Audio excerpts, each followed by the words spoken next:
Hello and welcome to Blind Productions. I'm Dez, and today we are going to be entering an art challenge. Kay McCake has just started doing her first challenge of the month, monthly challenge, whatever phrasing you decide to use, or rather that she decides to use. But so yeah, we're going to be jumping into that, and she, as she puts it, wants us to create a Griffin creature. So it's a combination of some sort of bird or some sort of cat, because a Griffin is a combination of an eagle and a lion. So do that. Just pick a bird, pick a cat, mash them together in a Griffin style. So with that in mind, Griffins are typically larger creatures.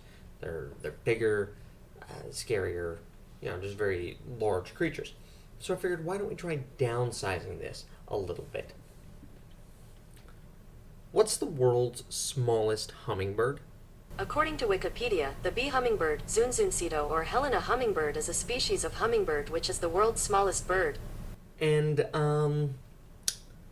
world's smallest cat. A rusty-spotted cat, the world's smallest cat, explores his forest home in Sri Lanka.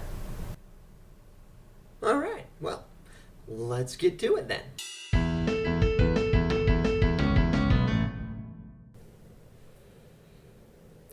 So immediately upon watching the video introducing the contest, I knew exactly what it was that I wanted to do. Like I said, given that Griffins are typically larger creatures taking on the size of a horse or bigger, I thought it would be really interesting to create something super small that could fit in the palm of your hand and really downsize what is usually a larger creature.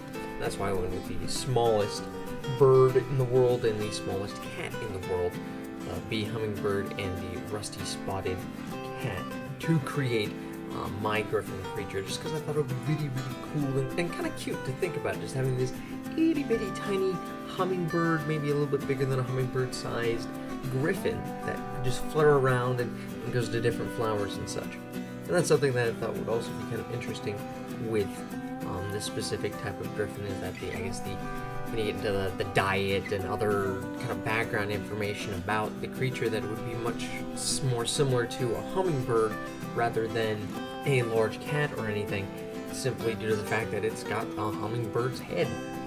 And Griffins being derived typically from eagles and lions are typically very carnivorous, so I thought it would be interesting to have this Griffin who survives off of nectar and just plant life and such.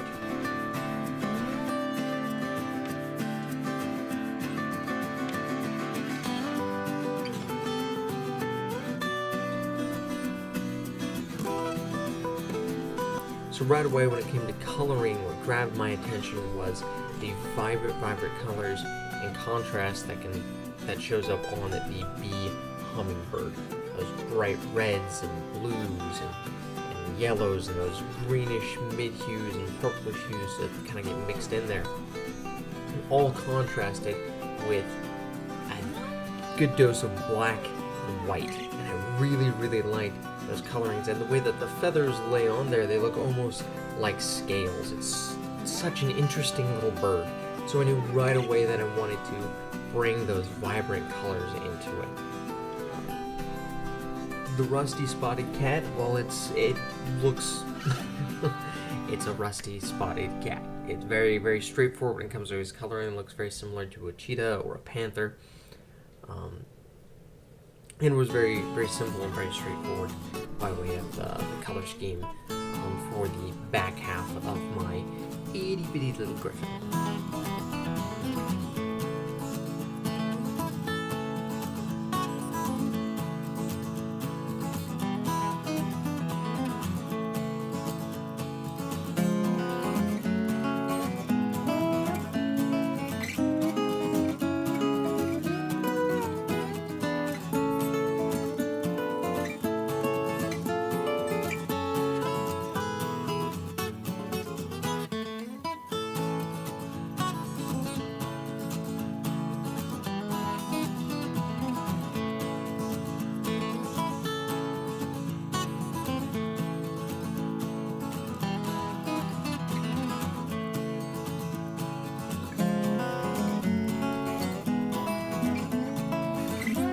it came to the background, I really didn't do a whole lot. I knew I wanted to have something to show the size of the creature, really give you an idea of scale.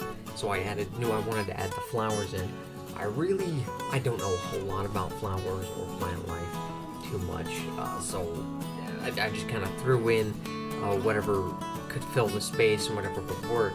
There are definitively a few things that I would have done differently or that I would have added to it, but simply just due to time and just lack of knowledge about plant life and such, I was unable to do those things. But I am satisfied with the way that it came out.